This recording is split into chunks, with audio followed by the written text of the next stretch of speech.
audio today? Does that sound okay? Top notch. Crisp? Crisp. Crisp. All right. See, looks like we've got 11 participants. Wait, no, just give people just a couple more minutes. It's Monday morning.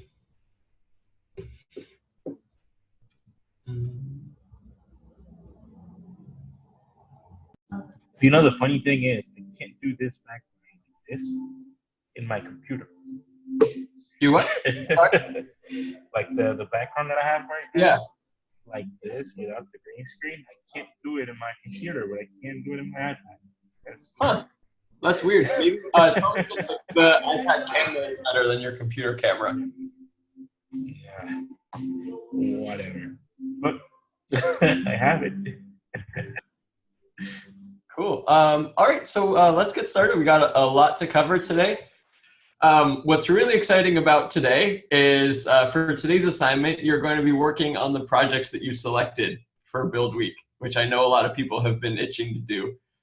So for today's assignment, you're actually going to be running a UX workshop in a small group of 3, and you're going to get to employ some of the principles we learned in class today.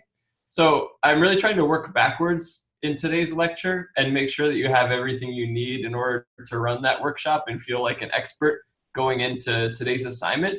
So as we talk about these concepts, please make sure that you ask any questions that you feel like you're going to need to know in order to run this workshop. Because remember, you're going to have to really put this into action today. So just listen with that mindset that you're going to have to administer one of these workshops and look for gaps in your knowledge. And I'm going to do my best to go over what the types of exercises that you're going to be doing today in class, but make sure to let me know if there's anything that I missed or anything that I could clarify. But pretty exciting. Today you're going to be able to actually get in a group, generate a bunch of ideas for these projects, and really start to hone in on really good solutions for your prompts. So without further ado, let's talk about group creativity and leading UX workshops. So what is a UX workshop? So a UX workshop can be a lot of things, but really it's any group activity that's aimed at moving the product design cycle forward, especially those activities that help center the group on user needs and objectives. So we talk about UX designers a lot as being advocates for user needs, and also kind of being at the intersection of the business needs and the user needs and the technical requirements. So as a UX designer, this is a really good opportunity for us to bring together the different parts of the company and refocus on the user and get that buy-in from people in a collaborative way. Make sure that everybody is a part of this decision-making process, or at least all different parts of the company, so it doesn't feel like the UX designers are just making the decisions and then passing them down to everyone else. When everyone's involved in the process, we're going to get better solutions, and we're also going to get more buy-in. So there are a lot of different kinds of UX workshops. Today we're going to be focusing on brainstorming sessions. We'll specifically be talking about a really fun type of brainstorming session called a mashup that comes from IDEO. And then we're going to talk about what to do once you come up with all those ideas, how you can narrow down and prioritize. But we already talked a little bit about brainstorming when we talked about mind mapping last Monday when you had that when we had Labor Day and you read the materials outside of class. We just briefly went over them, but we talked about how brainstorming is all about coming up with as many ideas as possible and not censoring yourself. Or we talked about divergent thinking and convergent thinking. You don't want to try to do both at the same time. You don't want to censor yourself. You want to come up with as many ideas as possible. Later, you can narrow down. So we're going to talk about both sides of that coin. And you're going to have an option today for your assignment, whether you want to run a traditional brainstorming session or whether you want to run a mashup session. All right. So when can UX workshops happen? UX workshops can happen at pretty much any part of the design cycle. They're most common at the ideation phase because they're used for coming up with a lot of ideas, but they can also be used really well during the discovery phase. For example, when this discovery, a lot of it is about understanding what successful or unsuccessful outcomes of a project would be. So using brainstorming or UX workshop can be a really good way to get ideas out there for things that could happen. What would good outcomes look like? What would bad outcomes look like? So then you can narrow in on your project objectives. In other words, during the definition phase, while you're working on defining the problem that you're trying to solve, brainstorming can help you hone in on the problem by understanding a lot of different perspectives, giving you a more holistic view of all the different factors that are at play there. Does anybody have any questions about the purpose of UX workshops at a high level, or what our role in them is as a UX designer? Has anybody ever done a UX workshop before? They're super fun. Honestly, when I've taken part in UX workshops, it's one of those times where I'm really like, I can't believe this is my job. Being a designer is awesome.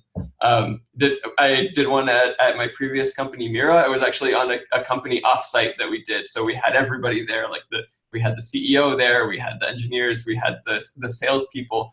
And we did this like very future facing the UX workshop with everybody, where we split people into random groups with people who they probably hadn't worked with before directly on things like this. And we posed this really big question. My company was a screen signage company, so letting businesses manage what's playing on all their TVs.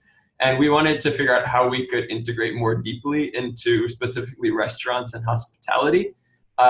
And get them to run more of their operations on our platform. So the question was just, imagine a restaurant where everything is run through Mira. And then we split into groups and we brainstormed and we narrowed, and then we had the groups present their ideas, and we had a really awesome conversation around it. So, and everybody came away with it like, wow, I really feel closer to the problem. We got to work with new people, got to think in new ways and get all these different perspectives. So it's really one of my favorite parts of the process. So before we jump into brainstorming and affinity mapping, again, just remember you're going to be running these this afternoon. We're going to be talking about all of the practical aspects of how to run these. But first, let's talk about some of the shortcomings. We've talked a lot about the benefits. So here are some of the things here are some of the factors that can limit a successful UX workshop or brainstorm. So the first one is blocking. So blocking means only one person can share something at a time. So why do you think that might be a problem?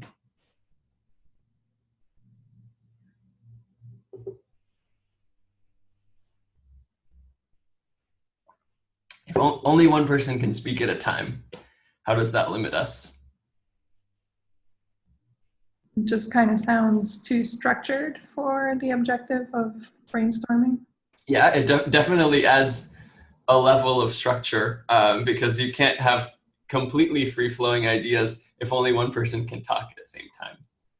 Have you ever, had a really good idea, but then somebody else is droning on about something else, and then you maybe forget what it is, or you lose the window where you could have introduced that concept.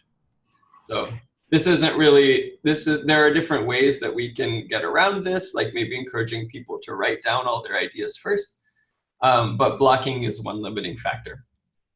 Another one is collaborative fixation. So this is related to groupthink. I'm sure you've all been in groups where somebody brings up an idea and then everybody kind of latches onto that direction. And then all of a sudden everybody's kind of moving the same way and not as many new ideas are being generated, and people tend to get married to an idea. And a lot of that can just be based on how it was presented or when it came up in the conversation.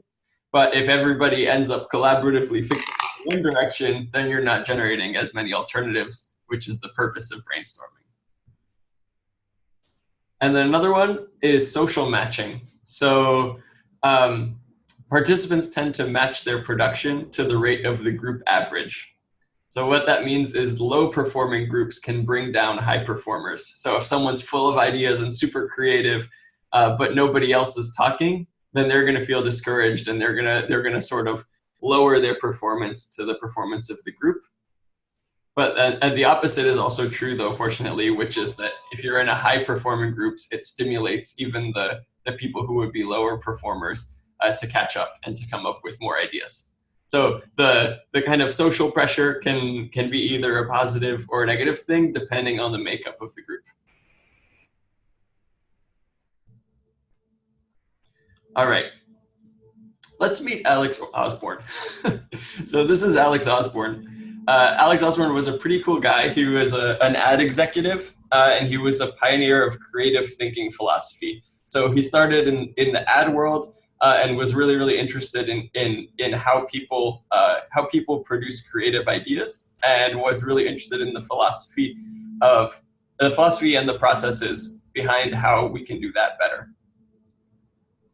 So he came up with the Osborne model, which emerged from his work in advertising as a way to produce more creative ideas for the ad team.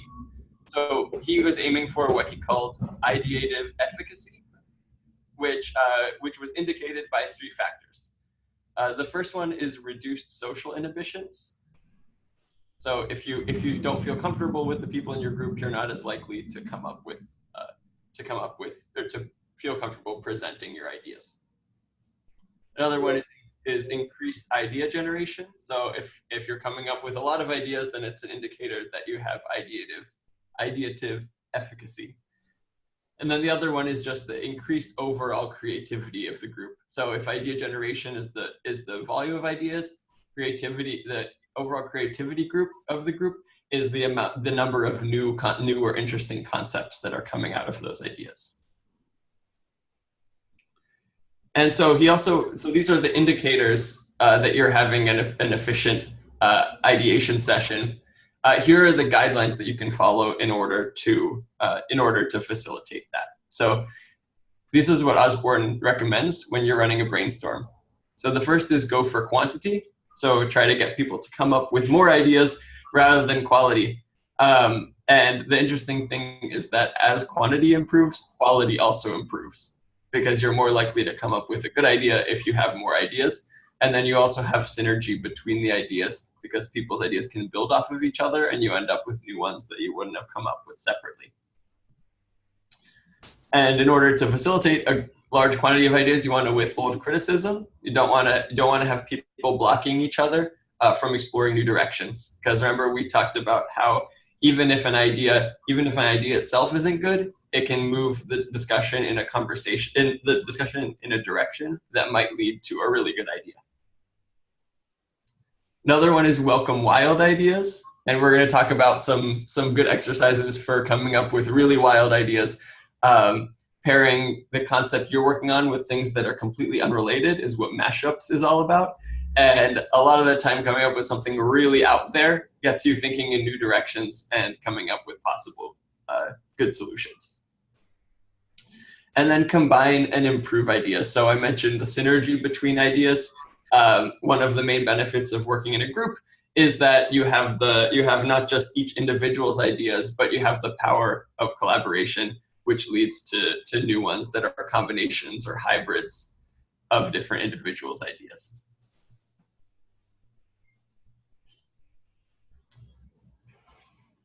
Any questions about any of those? Cool. Is any of that surprising? And by the way, I also have Slido open on the side of my screen. So if you want to post any thoughts or any request any clarifications in there, I'll see it come up.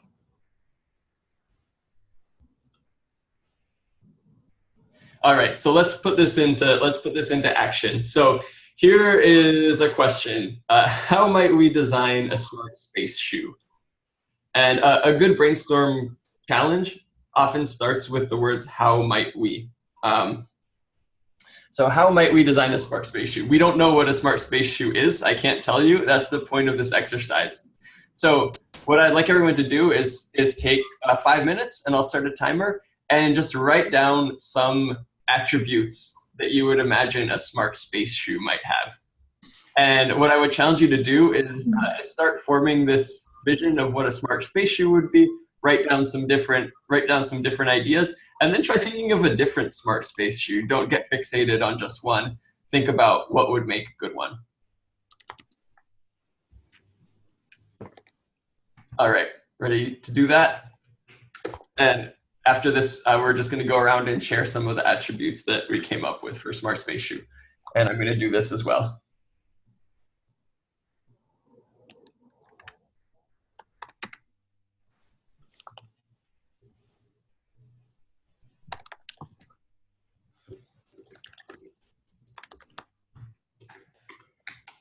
And again, remember, don't block ideas if you don't think they're good. Write whatever comes to mind, whether or not it ends up making sense.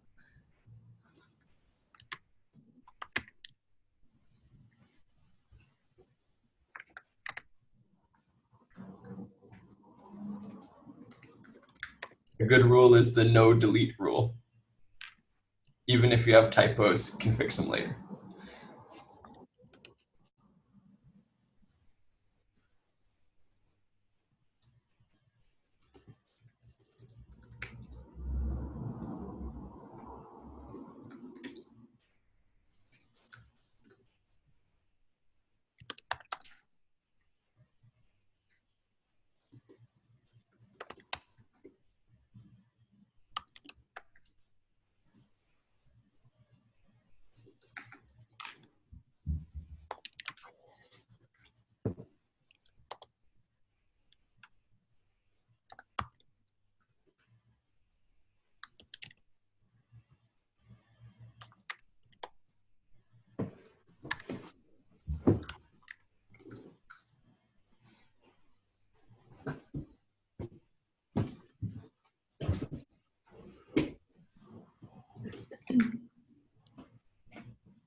What was the question again? How might we How create? we might design a smart space shoe? Okay.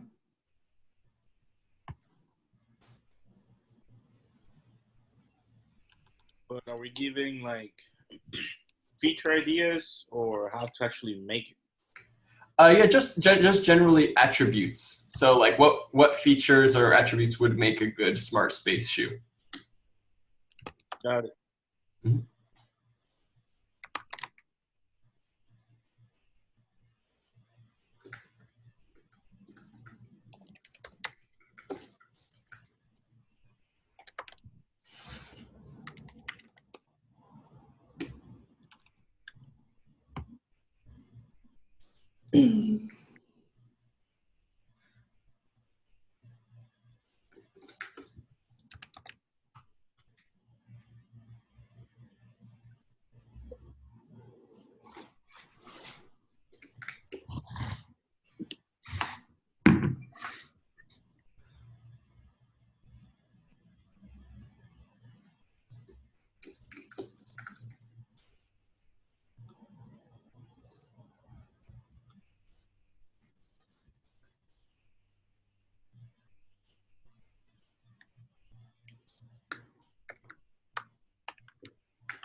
One more minute. Try to come up with 10 ideas in the next minute.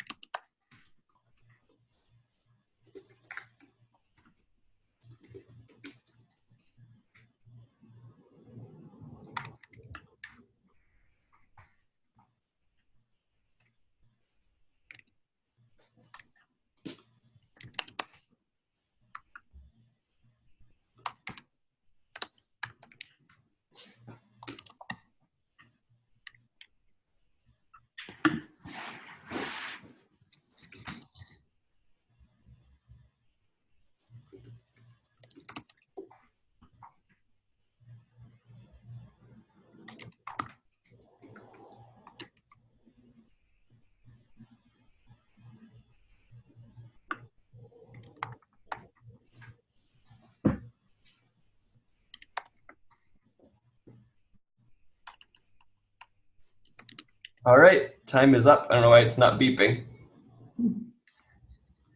Okay.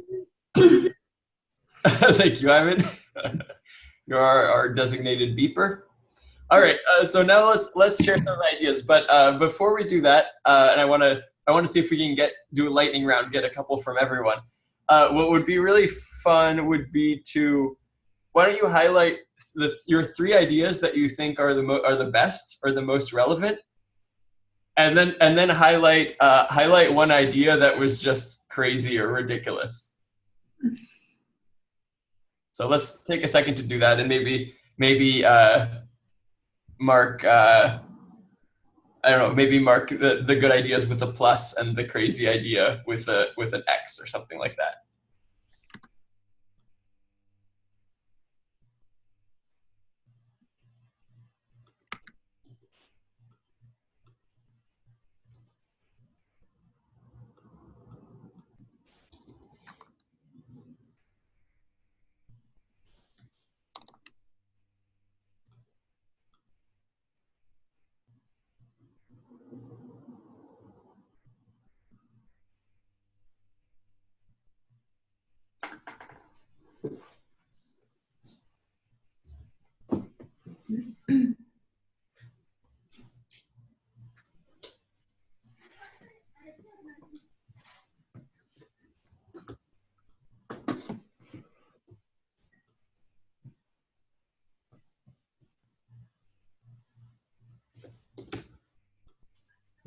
All right.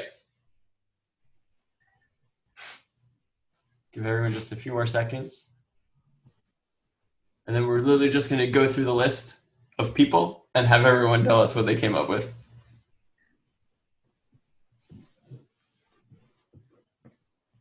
Okay, cool. Let's do this. So does anyone want to volunteer to go first? I'll go first. Awesome. Who's that talking? Serena. Hey, Serena. So why don't you start out by giving us your 3 best ideas? Okay, 3 best ideas. Smart Space Shoe is a shoe that teaches you how to dance. It's like DDR on 1000. Oh, nice. Smart Space Shoe might have sensors in the shoe that and a space, like a little room around it, that can help simulate specific experiences like golfing or running or whatever it may be. Sounds like a VR experience. A VR shoe experience.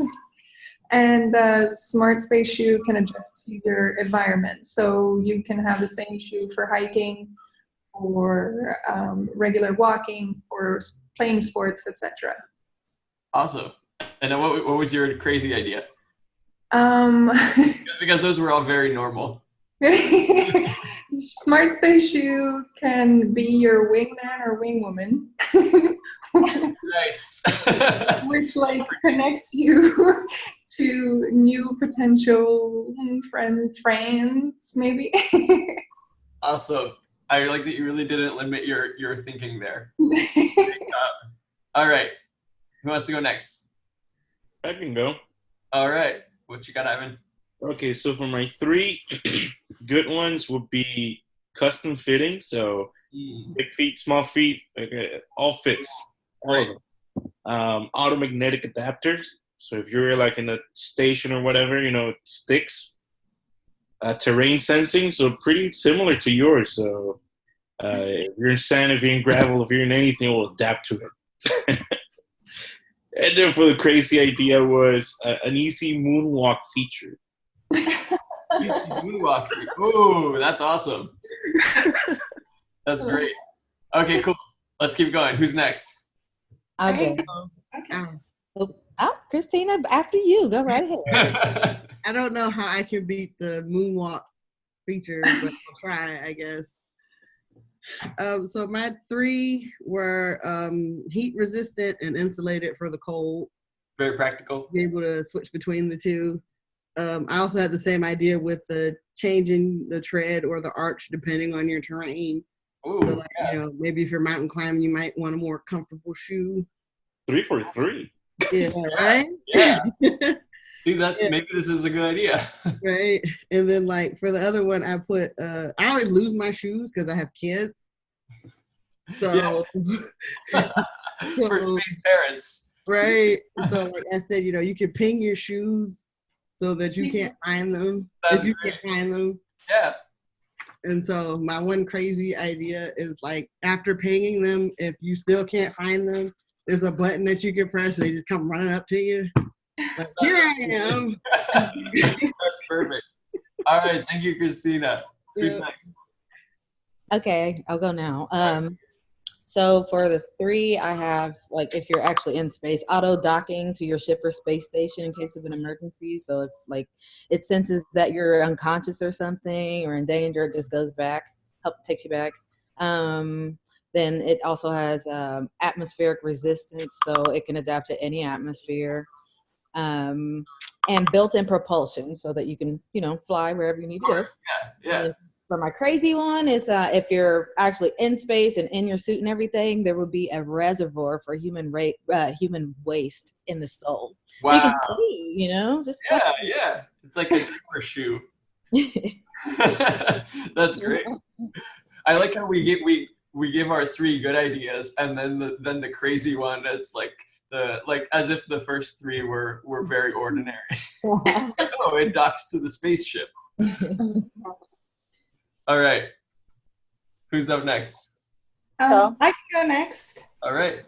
Okay, so my first good idea was that it should be inflatable so that you can carry it in your backpack, like a couple of shoes if you wanted to. Nice. And also it should have maybe a night mode where if you click on it, it just starts glowing. Ooh. And then another one that it should have a collapsible heel, so you can go from wearing high heels to flats. For formal space occasions. Yeah. Yeah. And then my crazy idea was that if you tapped your heels really hard, it could just create like a smoke cloud around you, so you can either make a grand entry or just mysteriously disappear. Wow, that's very Wizard of Oz. And I like that you're thinking about style points in space. Yeah. Awesome. I think you gotta be ready to style yourself in space, man. Right. I mean, if you're gonna be like recorded in space, you need to look good. Yeah. Yeah. Was Kelsey also? Yeah, I can go. Yeah, so mine, I went off of like sort of space here. So like having something that's lightweight and compactable, you can fold it up and store it, tuck it anywhere. Mm-hmm. The other one was kind of thinking about space, like climate control, something that's self-efficient. So that can mean it's like airtight or watertight. So your feet are always dry and yeah. And then I also generated a lot of questions surrounding it. So things about like, what shoes are astronauts wearing? What kind of functions do they have? How could those things be better? And how could they be useful to people here on Earth? Okay. And then some research questions. Yeah. Oh. I thought of the like moon shoes, like back in the 80s and early 90s, that were like, boxes kids would strap onto their feet. Yeah. So it's about having like actually wearable moon shoes that are like bouncy that people could wear around. And nice. So it's like you can simulate being on the moon when you're not. Yeah. Space shoes. Awesome. Wait, were those your normal ideas or your crazy ideas? The last one was my crazy idea. Okay, got it. I think you cut out for a second there. Yeah. Okay, cool. Let's do the last few people really fast. Okay, I'll go. A non-slip shoe. So if you're walking really fast or going somewhere like in space, yeah, it doesn't slip out. Plasma resistant. No. And then my crazy idea is gravity equalization. So like whenever you're on like a different gravity, you can adjust your shoe to match so you can walk normally on it. That sounds very practical, actually. Yeah. So like if you're on the moon, you're like really slow. If you like adjust it to the gravity, you get to walk normally. Yeah. Something like that. Sounds like a really good feature. Yeah. Yeah. Awesome. Who's up next? I can go. I can go. It's going to be a little bit loud in the Go ahead, background. Joshua. Oh, okay, sounds good. So the first one I had was I'm kind of thinking of it as like you're kind of doing a spacewalk or whatever. It has like little air blasting things that can guide the direction you're going. And then also it has like a dual layer technology too. If there's any like moisture and anything in there, you can like let it out while you're in space. And then it secures on the feet with a vacuum seal. And then the crazy idea, as if all this isn't crazy enough. So if anyone's heard of Elon Musk's Neuralink, you can hook the shoes up to your Neuralink so you can decide where you want to go with just your mind. That's awesome. I like that last one. Cool. And we're like another version of the self-adjusting shoe. You said like a vacuum seals to your foot. I think we've heard a couple of those. Cool. Who else was offering to go? So mine are pretty simple. So jet thrusters, so you're able to move around in space. I don't know why, but I said Bluetooth compatible, so it's able to. Yeah, gotta have that. Yep, self-lacing technology. I don't know why, but I was just thinking about the Nike Air Mag. I was thinking about that too. Yeah. And this is more usually for like the Space Force particle beam that fires a green blast that vaporizes a target nearly instantly. So that's pretty a little hard, but laser kick. Oh my god. Yep. You never know when you need to vaporize something with your shoe. Or just maybe like heat it up, maybe like cook a space potato or something. Right. Yeah. Okay. Is that everybody? Is there anybody else who hasn't gone yet? I didn't go yet. Okay, cool. And Brendan, yeah. Sorry, everyone's jumping around in my screen, so it's hard to tell. Okay, what's up, Brandon? Not much. I guess we can start with semi-normal ones. I thought of self-lacing 2 of the Air Mags. That was the first thing I thought of. Cool. Temperature detectors, so you can just see the climate around you, and then a pedometer inside your shoe as well. And then some crazy ones, I thought of maybe some camo tech. Oh, yeah, that's a good one. Yeah, but I guess that's kind of useless unless the rest of your suit is camo tech too. Well, the rest of your suit would also have to match, yeah. Of course, yeah. And then mini boosters as well. Yes, yeah. Why not? Cool. This is great, everybody. I'll share mine really quickly. So my ordinary ones, or my good ideas, blood pressure monitoring. I think, with all the different air pressures, like want to make sure that your blood pressure is within a healthy range. Temperature controlled, I put too. Heard that from a bunch of people. And then kinetic energy powered. So like as you walk, the kinetic energy powers all of the electronic features. And then my crazy one was alien translator. So it has like a mic so that it can take in alien language and then output it, or like you can speak English and your shoes will translate into alien languages. Excuse me, can you talk to my shoe 1 second here? Yes, please whisper into my shoe. Okay, cool. So how did that go for everyone? Did anybody have get stuck? Maybe find yourself only thinking in one direction? Yeah, in the beginning I was going like, realistic features and all that.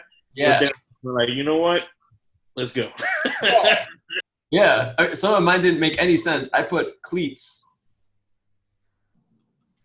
But musical.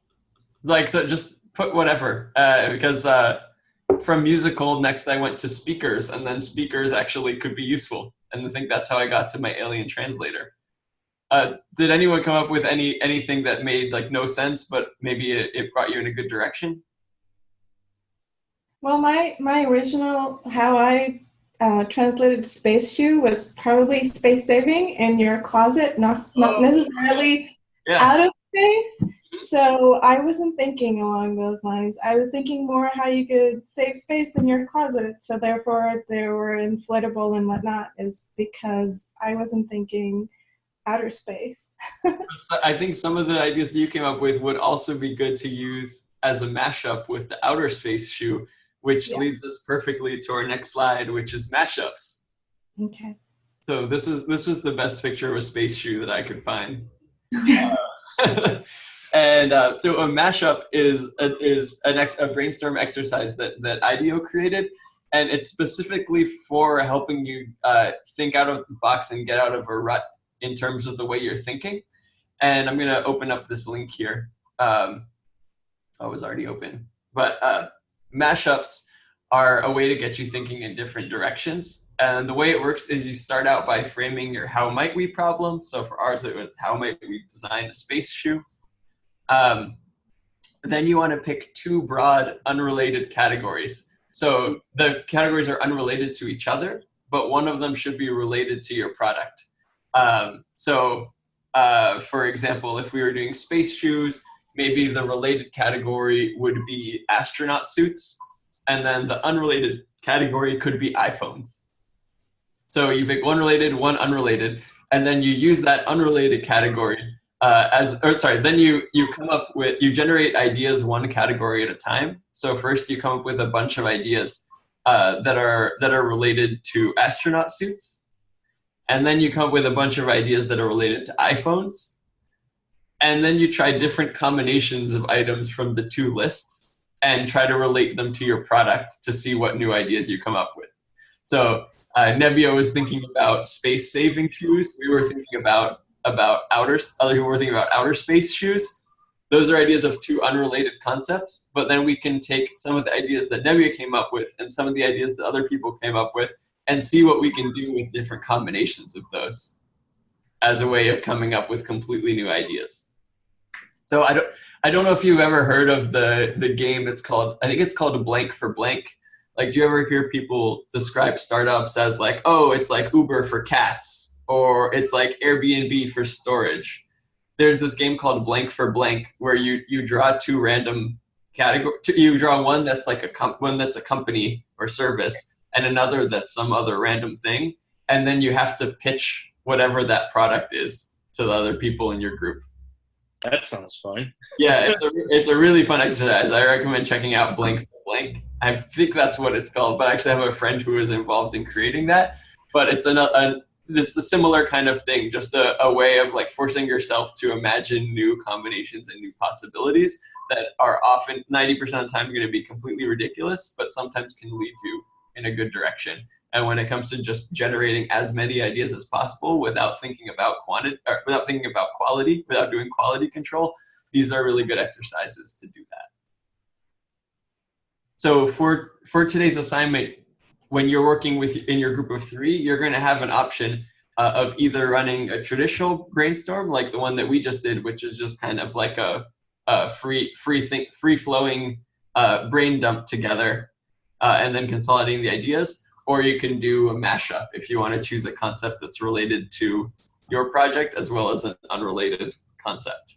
However you think would be the best approach for your project. So before we move into UX workshops and how to conduct them, does anybody have any questions about anything we just did or about how mashups work? Remember, you're going to be having to run one yourself tonight. So when you say create features for the unrelated one, like the phone one, yeah, what do you mean by that? Would it be still correlating with the shoes or like connecting to them? So first you would do it just related to an iPhone. So for example, for the exercise we just did, I was doing a little bit of a mashup in my head. When I got stuck, I started thinking about other smart products. I started thinking about smart watches. And I was like, okay, what features do smartwatches have? They have a camera, they have calling, they have a heart rate monitor, and then doing this sort of mini mashup exercise. Then I started thinking, okay, which of those could apply to smart shoes? But the first step was just to like think through a list of features that smartwatches have. So in this case, we might think about features that an iPhone has. The iPhone has a touch screen. iPhone has a power button. Just whatever, not thinking of it in the context of shoes, but just itself, and then you do the combination. Okay, got it.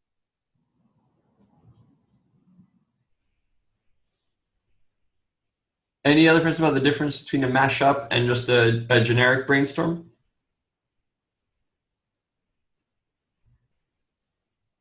And this link is in the training kit, but I'll just share it in Slack right now so that it's easily accessible.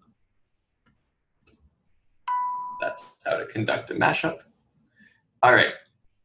So let's keep moving now. We're going to talk about just kind of a high-level model for conducting a UX workshop. So whatever type of workshop you're running, and by the way, like other examples of types of UX workshops you could run would be customer journey mapping, personas, design sprint around a specific project that might involve like a series of different workshops, assumptions analysis, which is one where we are challenging a group to come to unveil all of the assumptions that you're making and then analyze those just to make sure that you're not missing anything based on your own biases.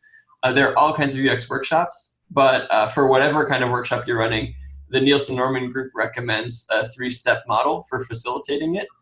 And those 3 steps are explain, execute, and examine. So let's dive a little deeper into those. So first is explain. So you always want to make sure that once you have the group together, you start with a brief introduction and explanation of the workshop. So try to keep it brief, don't bore people. But if it's a first-time experience for group members, a more detailed explanation might be necessary. But the key is to make sure that everybody understands the purpose of the meeting and how it will run. So you want to introduce the activity. You want to walk through the process and the roles. So maybe if you're doing an affinity map exercise, which we'll talk about soon, maybe it's one person's role to write down the ideas and another person's role to put the stickies on the wall. So talk about the process and the roles. Talk about the context. So it's really important when you're asking people to dedicate their time to something that you explain why it's important. So talk about why it's important in the context of the company and the business goals. And then answer any clarifying questions. So make sure you leave space to answer people's questions about the process and the goals. But you want to avoid any biasing types of statements that could influence the outcome of the exercise. So for example, you don't want to suggest what kinds of specific things might be learned from the activity. The learnings will emerge from the process. You don't want to put a preconceived notion in people's heads about what kind of answers you're looking for. We don't want to limit the scope of the ideas that we're going to generate. So that's explain. So that's at the beginning of the exercise. And then you're actually going to do the exercise. And so during the exercise, your role as the facilitator is going to be just to assist and direct the exercise. So as the facilitator, it's best practice not to also be a part of the exercise. So you want to mingle with the groups and make sure that everybody understands and is moving in the right direction. And you want to help maintain the momentum. So if you run across a group that's stuck or that's lost for ideas, you can ask them questions to help them avoid stagnating, just to kind of keep the discussion moving, but trying not to overly influence the direction of the discussion. So maybe let's ask them about what they've talked about so far, and then maybe pose some neutral questions to keep the conversation going. Next is to direct. So if a group asks you if they're moving in the right direction, there's a delicate balance between overly influencing their conversation and being able to make sure that what they're doing is like on track with the goals of the exercise. So a good way to do that is to ask them questions. So like if they say, this is what we're talking about, are we moving in the right direction? You might want to just turn that back on them and say, how does the team feel about this direction? Or what other directions did you consider before choosing this one? So you want to make sure that they arrive at those conclusions by themselves, because if you're influencing the direction too much, then you're limiting the output of their group.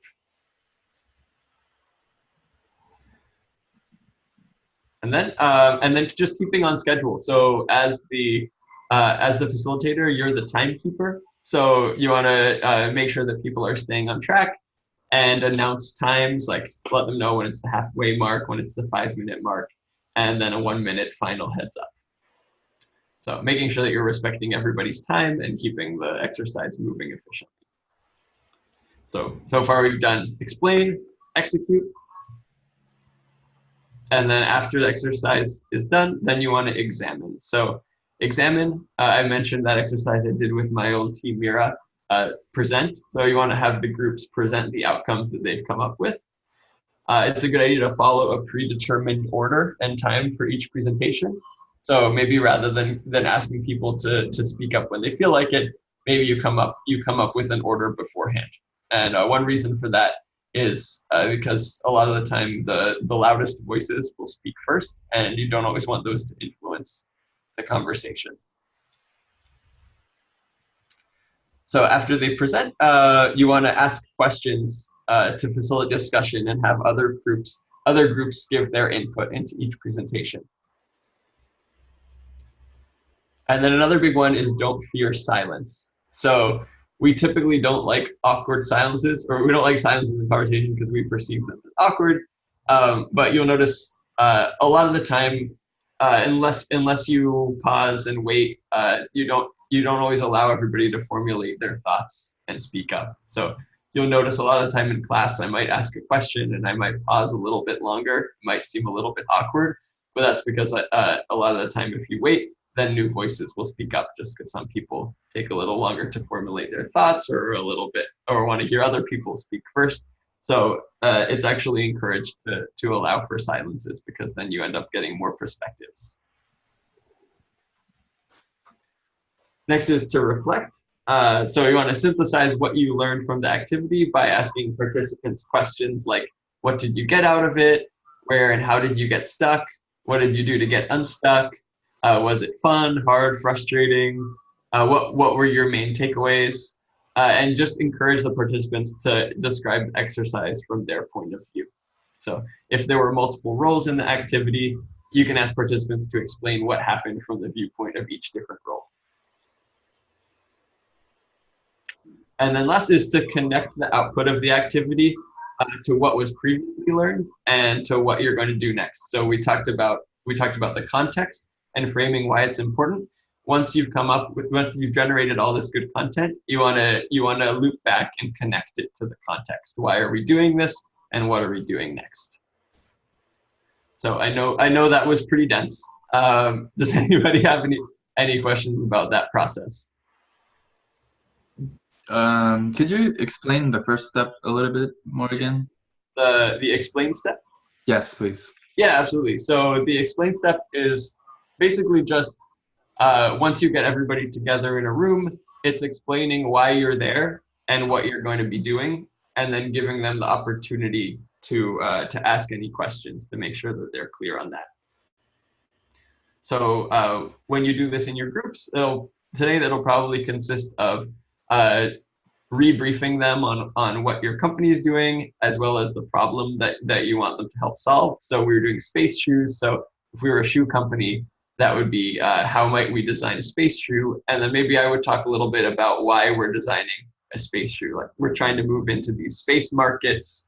We have these demographics that want to walk in space, and we want to help them do that without getting too specific to the point where you're guiding their thinking, just explaining why it's important, why you're doing this exercise. Does that clarify a little bit? Yeah. Okay, cool. Awesome, thanks. Does everybody feel ready to do this with your group? Maybe after putting a little bit more thought into it, you might have some additional questions and you can reach out. But and this is pretty high level, and we're going to put it into action.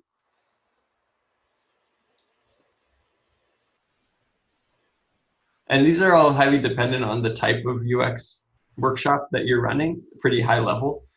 So you'll just have to think about this in the context of what you're looking for, what kind of information you're trying to get, and also what type of exercise you choose.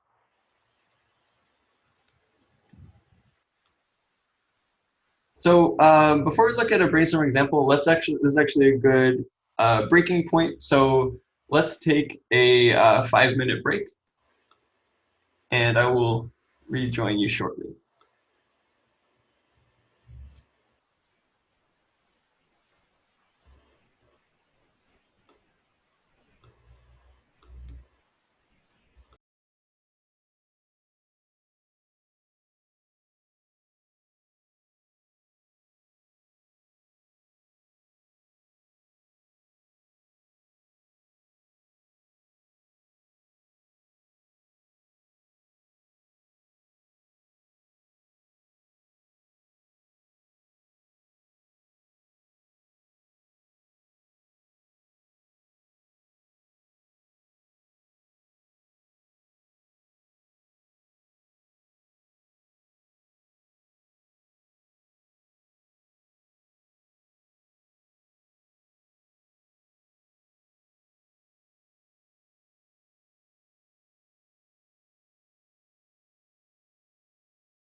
All right, hi everyone.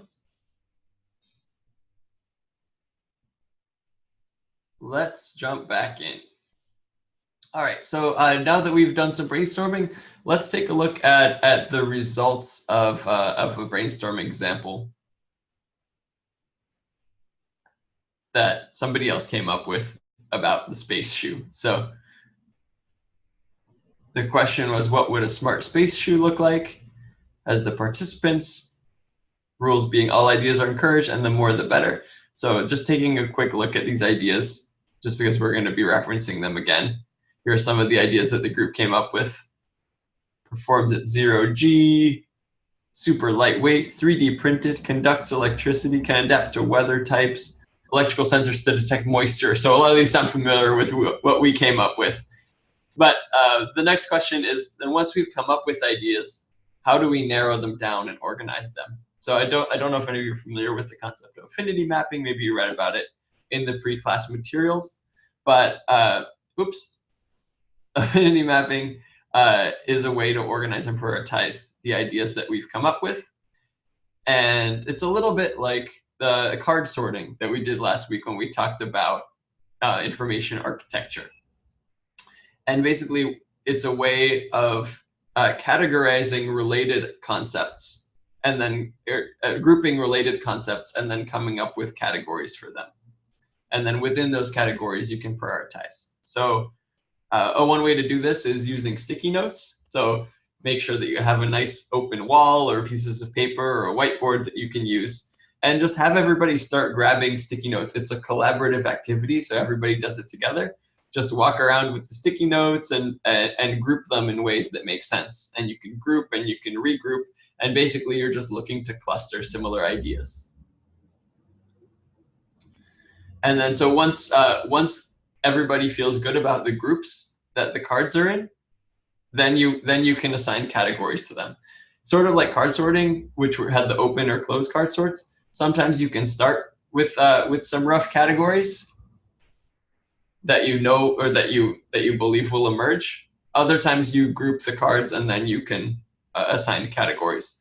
One common thing that people do is they'll come up with high-level categories, and then there'll be another category with just a question mark, or you can just leave it open for people to group cards outside of the categories, or just start with higher-level categories and then update them and narrow in as you group the cards.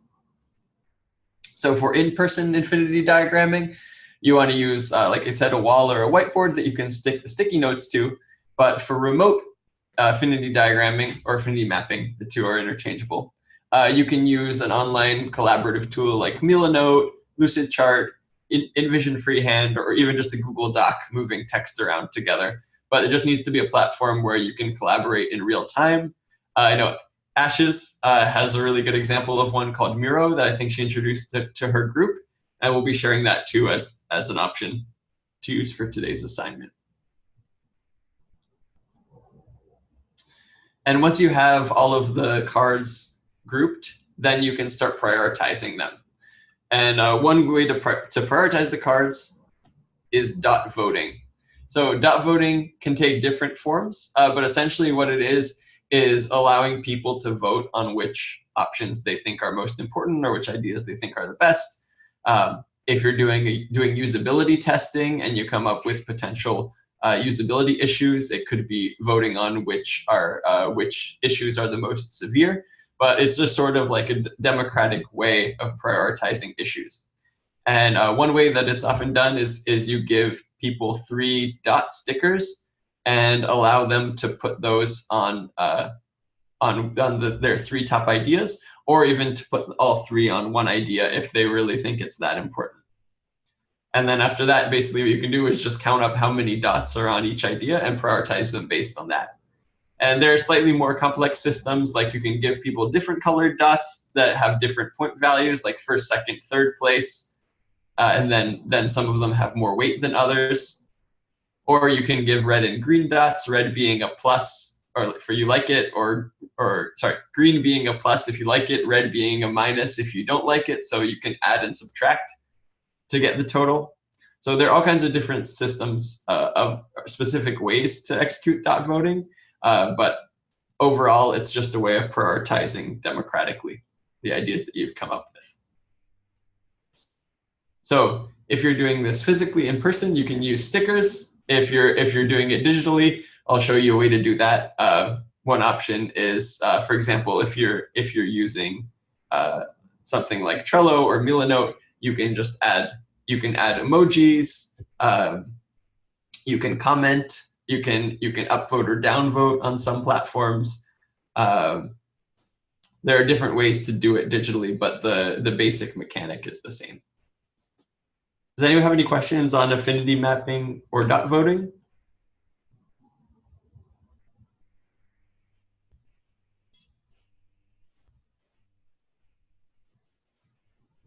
Okay, so let's look back at this example, the brainstorming example that we just looked at. We saw all the unsorted ideas here. Now I'll show you what it could look like once we do affinity map and the dot voting. So this is those same ideas organized into an affinity map. You can see they're organized into materials, process, and capabilities.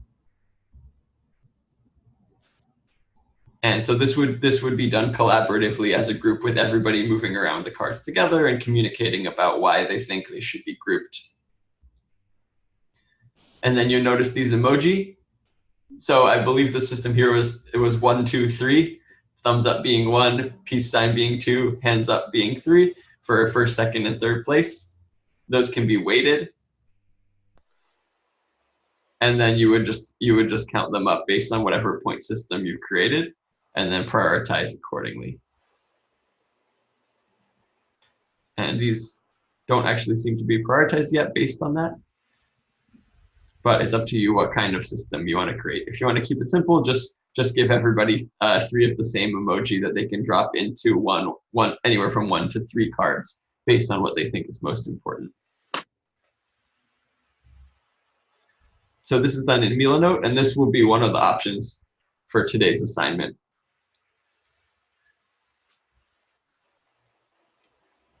Cool. Any questions about that?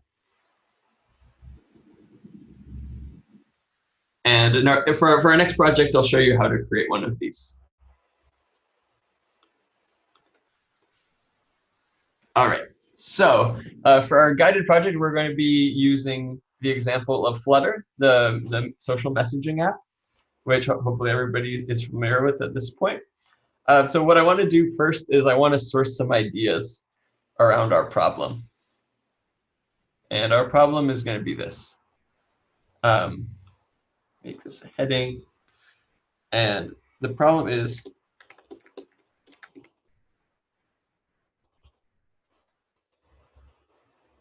how might we encourage more social engagement on Flutter? So we want people to be using our app more. We want them to be talking to their friends more and engaging in new ways. So I wanted to just take 5 minutes again to do another little brainstorm like we did for the space shoes. And if it helps, try to think of the concepts of mashups. If you get stuck, think about something totally unrelated and then how it could mash up with this concept. So let's do that. Let's source a bunch of ideas. Then we're going to go around, share our top 3, and then we're going to work on grouping those in an affinity map together. Okay, so I'll start the 5-minute timer. Again, I'll be doing this along with you.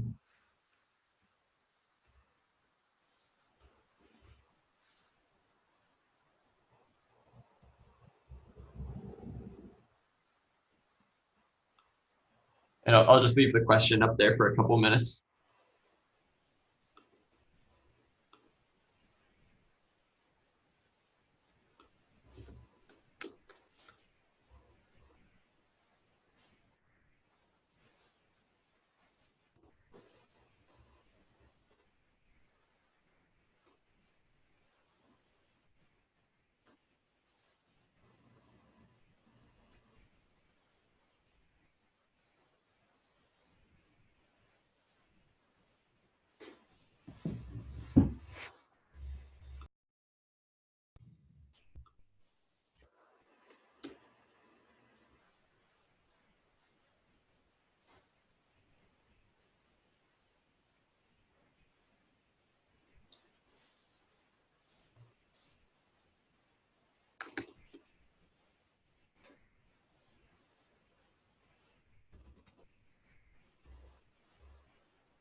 1 minute left.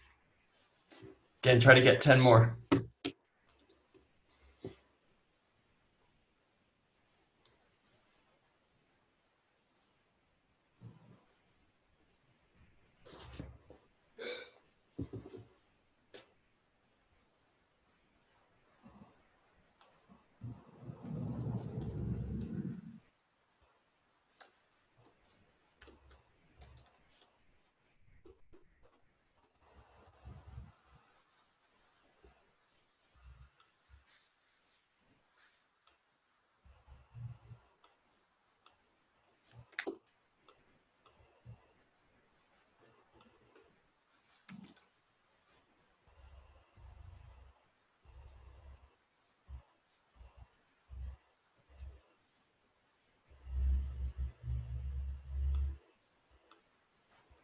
All right, time is up. Cool. Now let's take another 2 minutes and just select your, let's say, select your top 2 ideas. All right, 2 minutes starting now.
All right, cool. Let's document some of our ideas. So, I'm just going to go through the list and ask people for their top 2 ideas and then put them on this board. So I'm just going in order that I see here. So, Nebbia, what are your top 2 ideas? Okay, so one I thought was to have a custom emoji maker, so you can draw something and then it turns it into like a yellow or whatever the regular form of a emoji, like it makes it cleaner so it doesn't look. Oh, okay. Yeah. I was going to say emoji drawing tools. Yeah. Cool. My second one, which I think is nice, is to be able to create something like create like music together using, I don't know, beeps from your phone, or maybe paint on like a drawing together, but something collaborative that you could do with a group of friends. You could, it could be either a game of some sort or some sort of editing feature, something like that. I'm just going to call it collaborative drawing or music game. Yeah. All right, great. Okay, let's see. Brandon.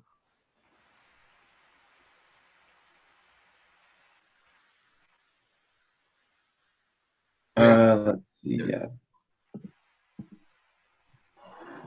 So I was I completely switched them up, and I was thinking Flutter as anchor. Oh, So, okay. Yeah. Get back to you. Yes, please. Okay, cool. All right, Ivan.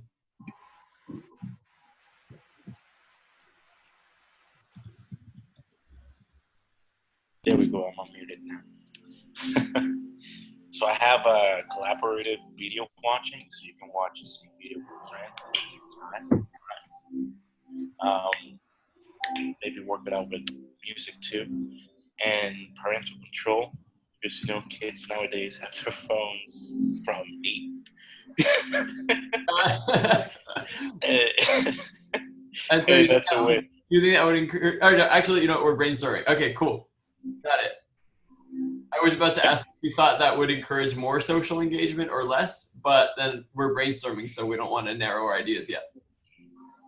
Okay.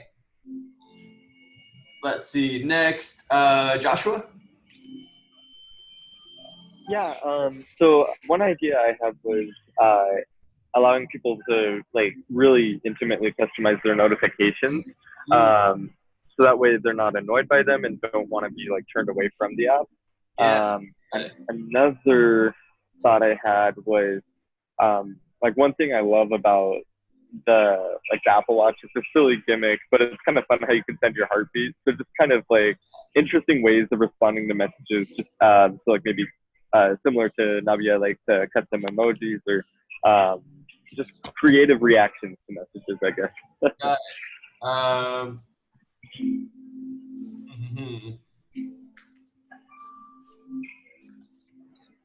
Or maybe it's just maybe highly personal is the right way to say it. Yeah, that's a good condensation. Cool.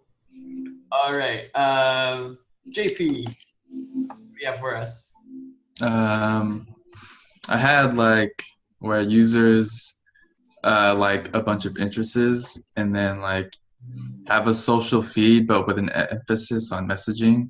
So more towards messaging, but with like a little social feed where you and your friends can interact with. Oh, okay, cool. Okay, got it.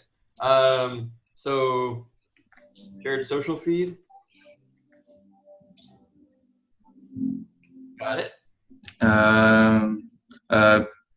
Have create groups of interests where you and your friends could like talk about.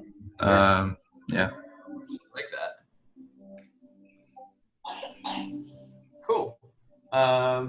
Let's see. How about Kelsey?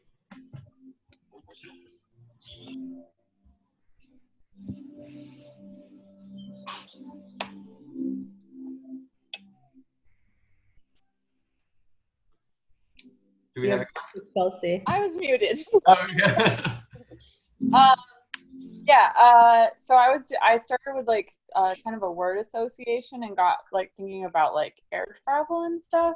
But I was thinking it would be interesting for like friends who live long distances if you could get like notifications to your phone through the app of like cheap flights to like go see your friends for the weekend or something. Oh, cool. That was an idea. And then I also had the idea of sometimes we like lose touch with people unintentionally. So I thought it could be interesting to have sort of a little indicator by each of your friends. So if it's somebody new that you've added to the social feature, they might have like a little caterpillar beside them, and then that marks that, oh, this is like a new relationship. And then someone who you talk to a lot might have like a little butterfly. And then people who maybe you've known for some time but you don't communicate with, they might have a cocoon by them, just to like show that it's like a dormant relationship. So you could search for any of those different like stages and be like, oh yeah, like I haven't talked to Jim in a long time. I guess I'll reach out to him. Awesome. Yeah, I like that. I just called that indicators of relationship activity status. Does that make sense? Sure. Awesome. Thank you. Christina. Okay. So PlayStation with the top 3. Top 2, please. Top 2. Okay, so I picked a meme generator because I know I like to make memes, and it's kind of frustrating, like going outside of what I'm doing to make it, and then, drop it in there. Yeah. Great. And the second one is links to like other social media things like that too, so you can like find people who also better through that. Okay. Find that social media profile. Yeah. Awesome. Who's next? Serena.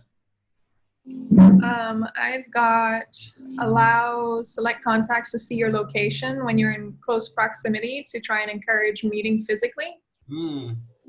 Allow.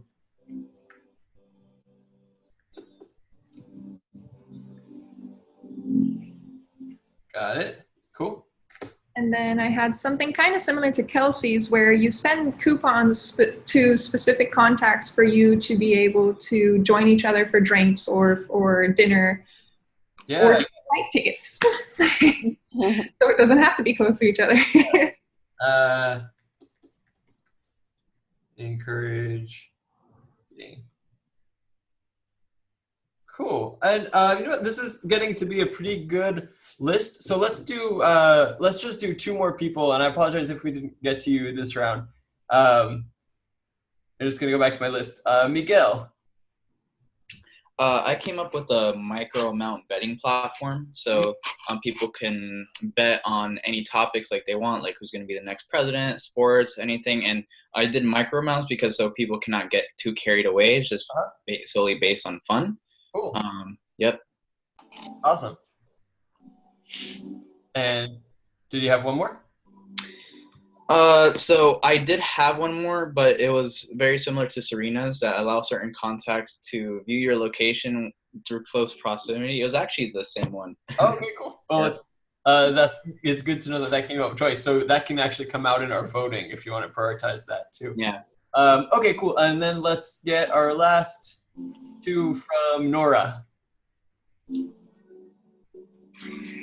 I actually had the same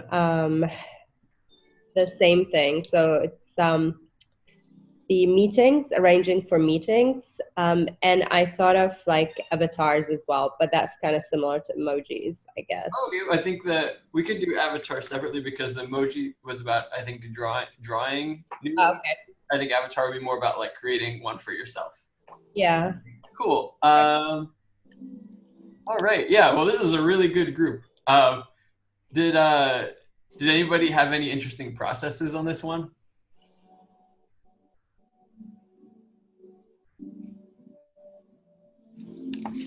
What do you mean? Well, I kind of thought of it like if I was on a messaging, because I always feel like it's just point A to point B, and I always thought like if me and my friends shared it like an interest, we could always just talk on there, and always talk about some stuff about it. So that's like kind of how I thought about it. Did anyone have any good technique for breaking out of a thought pattern, like when you were a little stuck or not thinking or only thinking in one direction?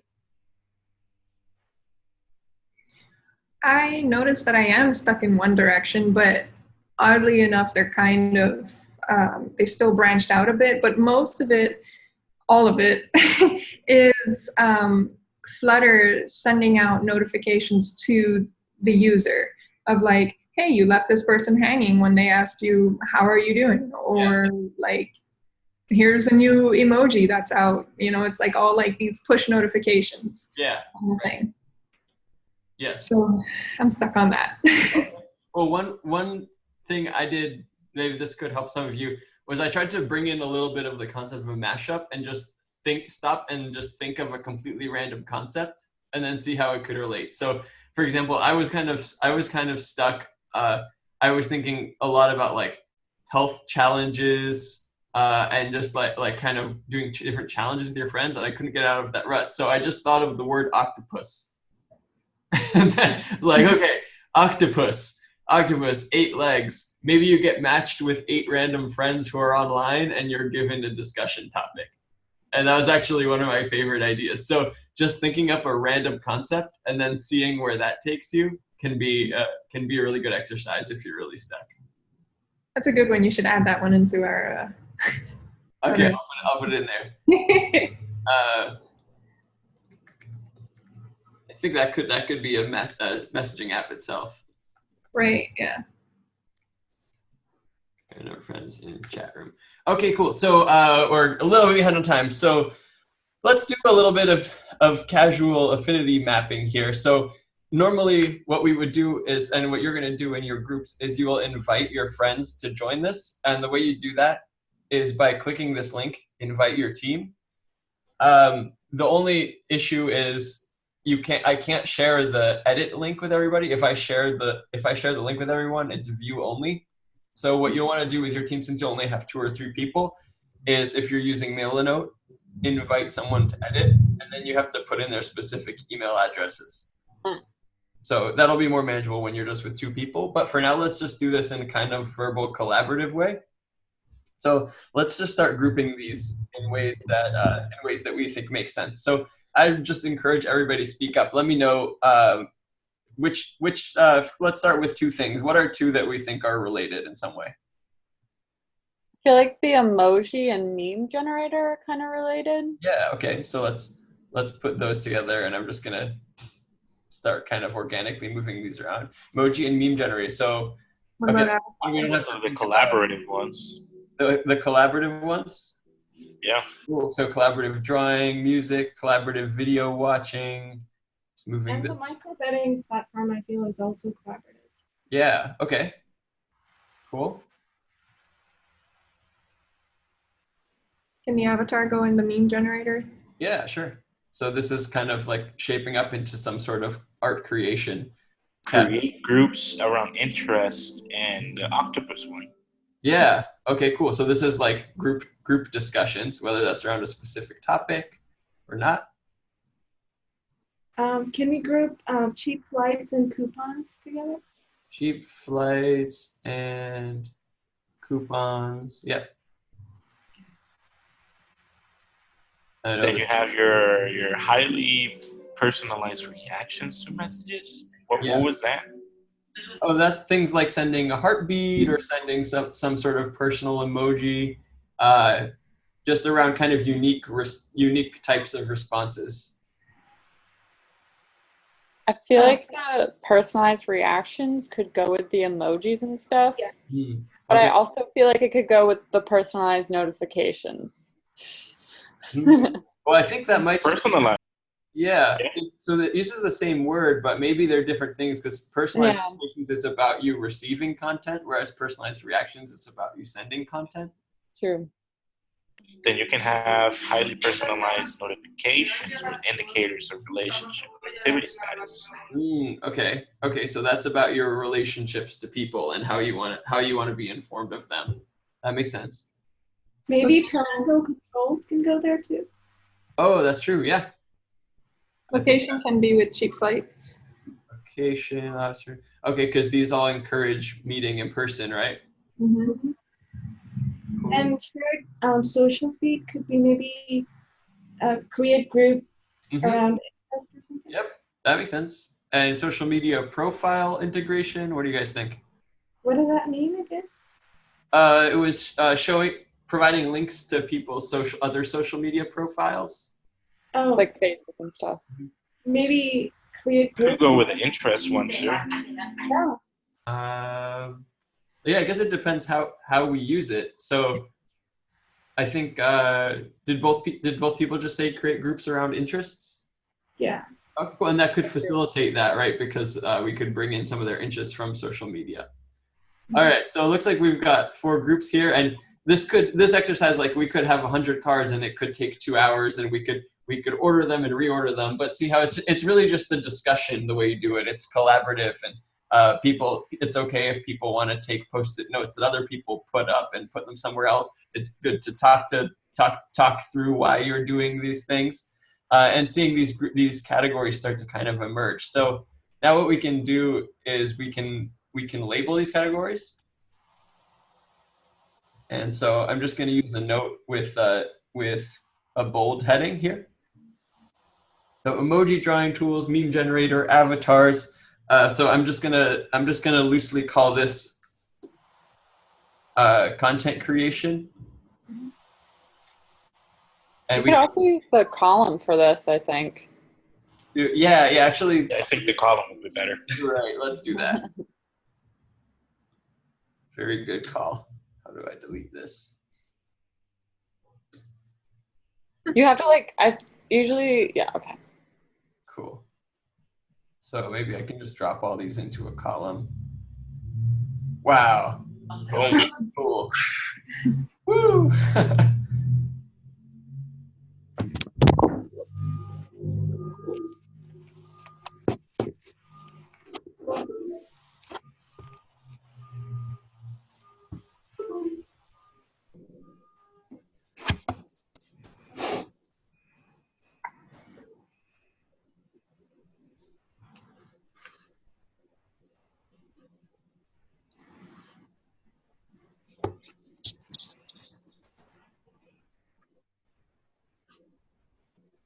And I'm just going through this very quickly because we're a little bit short on time, but I want to make sure that everybody gets to see this whole process.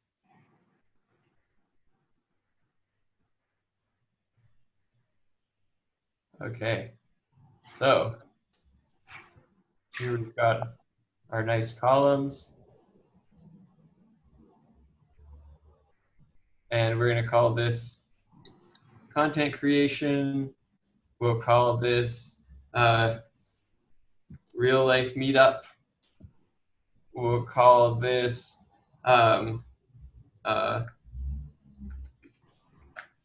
personalization. We'll call this collaborative fun. And we'll call this group chats. So see how we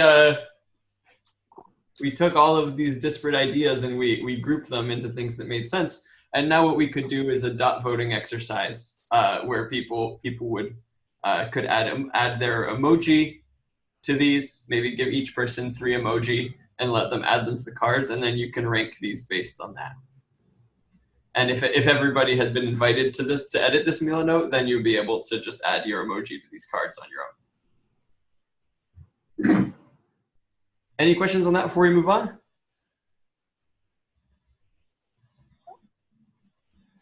All right. So back to our lecture.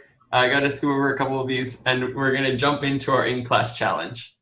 So for this assignment today, you're going to be splitting up into groups of 2 or 3, and each leading a 60-minute UX workshop focused on generating ideas for your chosen project. So you're going to be going through Brainstorm or Mashup, generating all the ideas, then you're going to be doing an affinity map together, dot voting, and prioritization.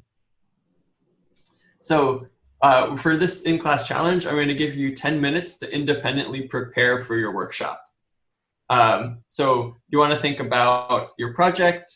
You want to think about what kind of question you want help answering. Think about your how might we statement and the biggest unknown in your project that you need help generating ideas for. So let's jump right into that because we're running a bit late. And I'm going to do 10 minutes for this. You'll have more time to refine it later.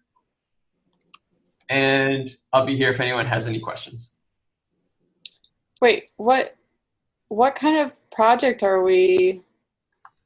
Oh, so you're going to be doing this for your selected project for Build Week. Oh, that's right. Okay. Yep. Cool. And I'll post this assignment in UX7 in Slack just so that I can show the timer to you guys. And the goal of this is that for the next in-class challenge, right after this, you're going to be briefing your group on your project.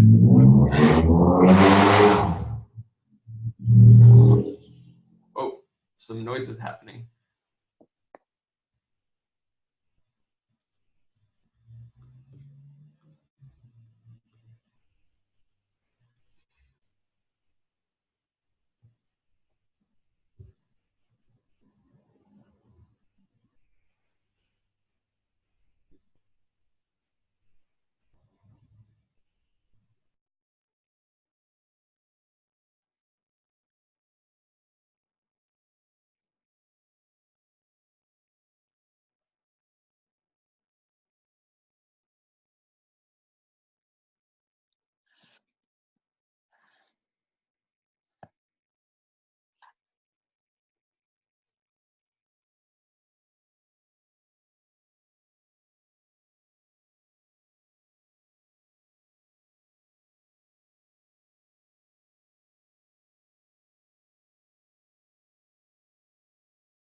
1 minute left.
All right. Hopefully everybody feels comfortable with their project brief. So for the next step, I'll share my screen again. The next step with the last 15 minutes of class, which is squeezing it into about half the time I wish we had. That's my fault. I'm going to break everybody out into groups of 2 or 3. These are going to be the same groups that you're going to work with for your assignment today. So the purpose is to just quickly brief everybody in your group on your project and what you're looking to get out of your UX workshop in terms of the how might we question. So try to remember who's in your group. So I write down the names. I recommend you to do that. And so you're going to be meeting up with them later today. But any questions on what you're going to do now? I know it says 10 minutes each, but let's do 5 minutes each. I'm sorry if we go just a couple minutes over today. We did a lot of fun brainstorming. Okay, so I'm going to break everybody out into breakout rooms. And oops.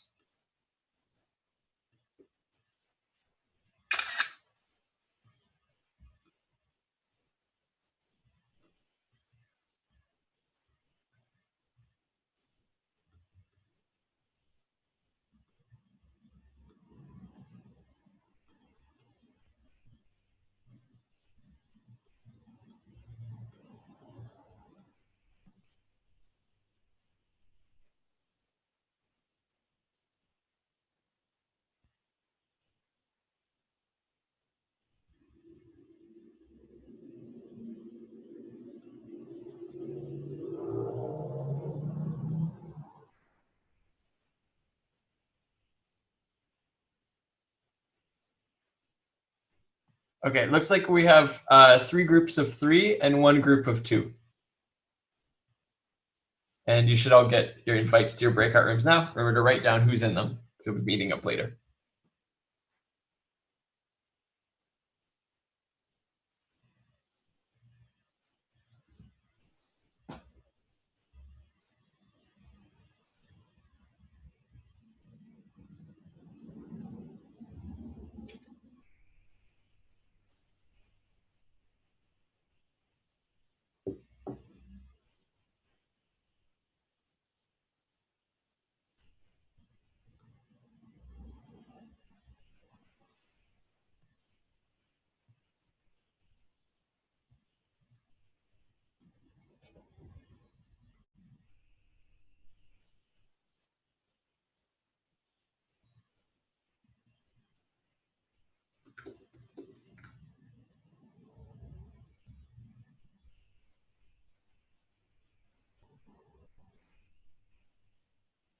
Hey, TLs. Hey. Hey. Sorry. I was like in the zone. How are you all doing? Good. Good. This is fun today. This is a fun assignment. Yeah, I'm glad. The brainstorming was really fun. I think maybe I got a little carried away doing 2 brainstorms like that, but it was fun. Yeah, so, but do you think that they're going to have a good feel for all the steps of this process? Maybe the dot voting is still a little bit unclear. Maybe. Yeah. I think that because we did this Thursday and Friday in my cohort, and And I think it was like, okay, only 3 people get a vote, or 3 dots per person or something like that. So everyone knew that they can't just put like a million dots on one thing, you know? Yeah. I think, did you say something about that? Yeah, I mentioned giving each person 3 dots, and you can either put them on 3 different things or on the same thing, but you only get 3. Okay. Yeah. My kids were almost late to school. I didn't realize the time. I might have missed that part, but I was like, oh, Yeah. no. I basically just wanted to present a few different options for ways that you can do dot voting, but it's up to the person facilitating the exercise which system they want to use. Okay.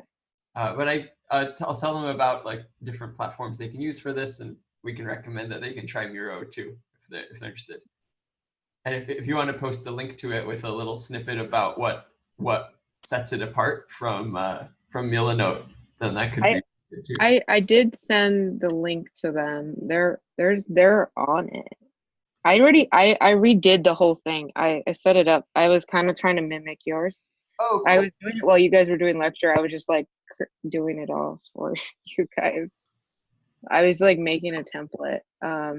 I like wrote an area where it said project and then your name, how might we's, like all this stuff, like sections. I wrote instructions. Mm-hmm. I put a dot voting section and I labeled everything. I just dropped like the link, but it's pretty simple. It's just like drag and drop kind of thing, or just edit stuff. I said, you guys could use Milano, or you guys can use this tool. That either one works. It's basically the same thing.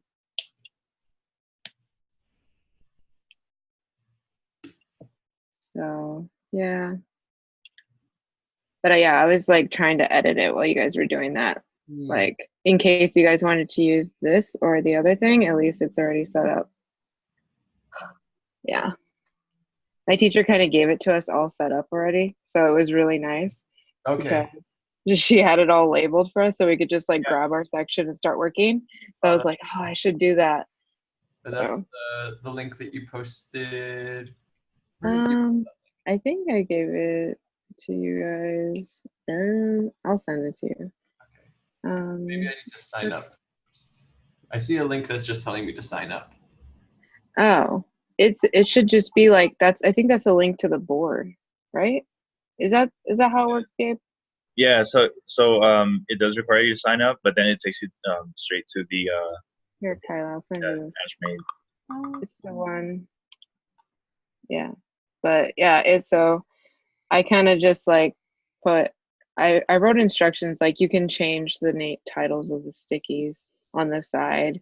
I wrote instructions on how to save or export your specific section, and then yeah, and I wrote you can use this tool or Milano. Cool, that'd be good. And I made sure I told them that too. I was like, if you guys want to use it, go for it. If not, then no worries. Let's see. Yeah.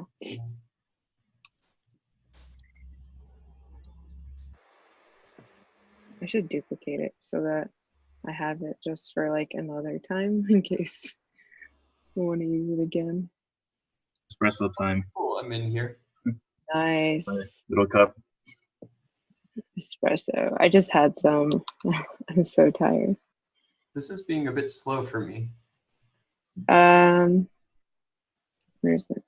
It's probably just loading. There's a lot on there. Let me close this. Oh, you have to zoom out. That's what it is. See how big the sticky is? Whoa. There you go. Okay. Zoom out. There you go. There you go.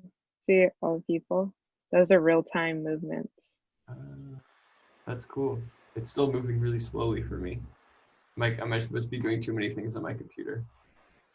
Yeah, I think it moves like if you have the actual app, it's not as slow. This is nice. Was this Melissa who did this? Sorry? No, just that. Whoa. Sorry, my AirPod died. I think the site is using too much of my bandwidth. It's making my computer really slow. So I'm gonna drop out for now. No worries. But what'd you say? My AirPod died. Oh, was that Melissa who set that up? Let's see. She's a new teacher. We just got her. Oh. Let me see. She's in part-time. Oh, Her okay. name is Sarah Weise. Okay. She's a part-time instructor. I don't know. She sent us all emails to sign up before class. Cool. I think on Sunday. And then we were like, oh, what is this? But then we all got into it and it was like super awesome. Nice. But yeah, I just kind of pulled from her board that she has that we're all working in, because we're all working in one board. And basically she just created sections for us like this, because we're doing Google design sprints right now. So she had it set up for Google design sprints. So I was like, oh, I like the way she did this part of it, like the brainstorming part. So I just copied and pasted that part into here. Then I changed it a little bit.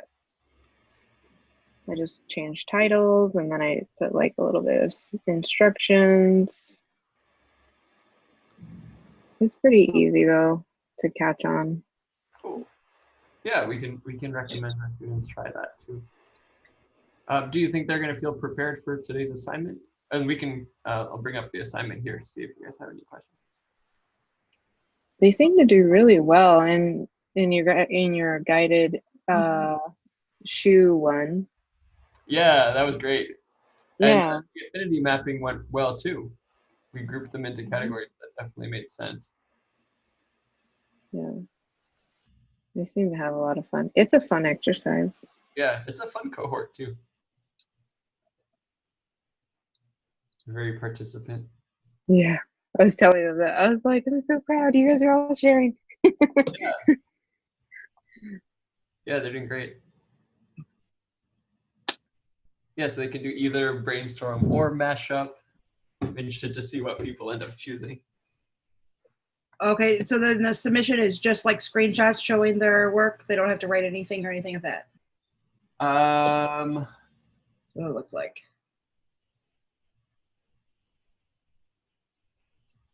Oh, cool. Here's the rubric at the bottom. It looks a bit incomplete.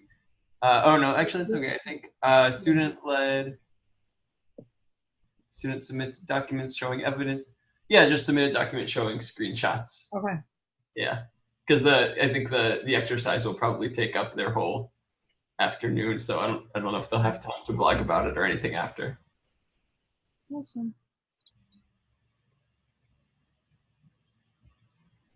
So one of the groups only has 2 people in it, so I guess they'll just have a shorter day. Yeah.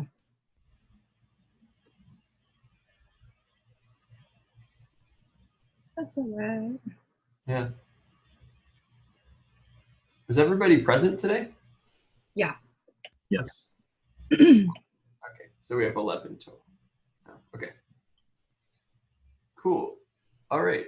I'm going to give them 2 more minutes and close up the rooms. I hate going over into lunch.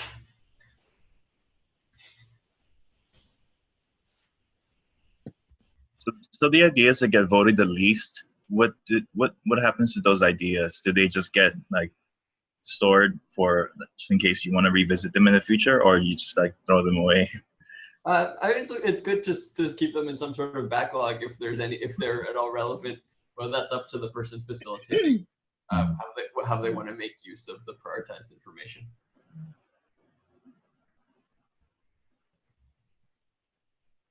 Like my teacher was just like, if they don't have any votes, then we're just not gonna even look at them right now. We're not considering them. We did it in like a tier system, so we moved all the stickies that had the most votes, and then we tiered them off. So like the one that had the most votes was on the top, and then we just kind of made like a pyramid. Oh, okay. That's something we did. That's the yeah. Wait, was it the same lesson that we just did? Well, it's the same content, but she's doing the Google Design Sprints 2.0. Oh yeah, that's the way we did ours in Google Design Sprints. The dot voting thingy. Okay. I don't know if it's the same. Is dot voting different depending on what you're like, how you're doing it? No, this is the same content as you. Oh, okay. So she just approached it differently? Well, it's just part of the Google Design Sprint project. Oh, okay. That's where Ash is at in the program right now. So. Oh, okay, I'm actually not familiar with that. Okay. So basically, oh, go ahead. You want to explain it? Sorry guys, I'm actually gonna close up the rooms now because it's 10:59.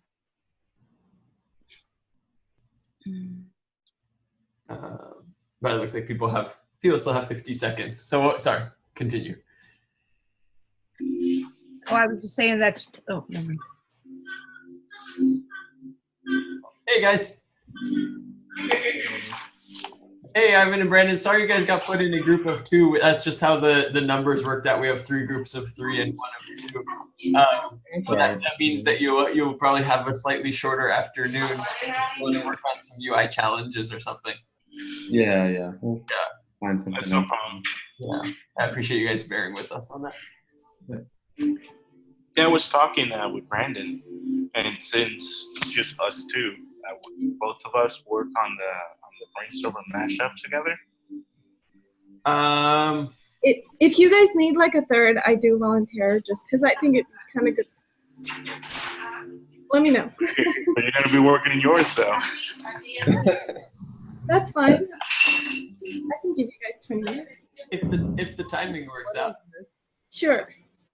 Yeah, I'll let you know. I'll let you know when we're gonna do it, and then if you're available, that'd be awesome.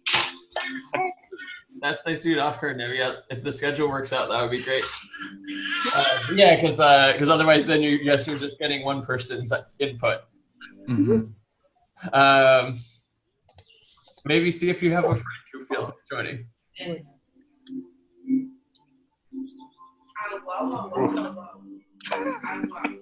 Okay. All right, so let's take a look at the assignment now, just to see if anybody has any questions. So what we're going to be doing, as I mentioned, is this afternoon you're going to be in your groups of 2 or 3, running 60-minute UX workshops. So what these are going to consist of is first 15 minutes of prep, so making sure everybody has accounts on whatever tool you're using, getting all set up, getting your digital wall set up for collecting and organizing the ideas. So basically just making sure that you have all the tools in place for that first 15 minutes. And then the next 25 minutes is going to be your brainstorming or mashup exercise. So you present your how might we statement, and then you do whatever your exercises of choice to generate as many ideas as possible. And it's up to you how you want to structure this. You could do the whole 25 minutes of an exercise. You could split it up into 10 minutes of brainstorm and 10 minutes of mashup. You could do a couple of different brainstorms, but ask them to think about it from different lenses. It's really up to you to flex your creative muscles and how you want to generate as many ideas as possible. And then you're going to spend the next 25 minutes doing an affinity map together. So you could use Milanote, you could use one of other tools that we'll post in Slack. And then you're going to do your dot voting, and it's up to you specifically what kind of dot voting you want to do. One really simple way to do it is just to give each person three emoji that they can drop into any number of cards, whether that's all 3 in one card, 2 in one card, 1 in another, or in 3 different cards, just to vote on their top 3 ideas, and then you can add them up and prioritize based on that. But the important thing is that you come away with a set of ideas that's grouped into related categories and prioritized based on what the group thinks are the best. And then it's going to be up to you how you want to use that. But in general, it's going to help inform some of the product decisions that you can move forward with your project. And you're just going to repeat that either 2 or 3 times based on the number of people in your group. And the only deliverable for today is going to be a document with screenshots of your affinity mapping and dot voting, just to show evidence of your workshop. Does anybody have any questions about that?